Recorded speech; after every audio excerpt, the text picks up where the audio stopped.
کی رضا پر راضی رہنے کی کیفیت کتنی پیدا ہو گئی. آپ اندر ہی اندر اللہ تعالیٰ سے لڑائی تو نہیں لڑ رہے. اندر ہی اندر لڑائی لڑنے کا مطلب کیا ہے؟ یہ کیوں ہو گیا، یہ کیا ہو گیا، یہ کس نے کر دیا، وہ اس نے کر دیا، اس پر صدمہ، اس پر رنج.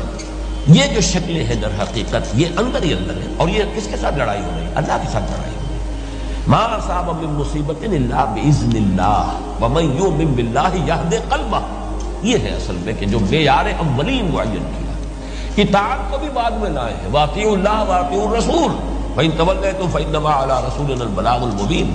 اطاعت بھی بعد میں ہے. اصل میں تو یہ انٹرنل ایک کیفیت ہے.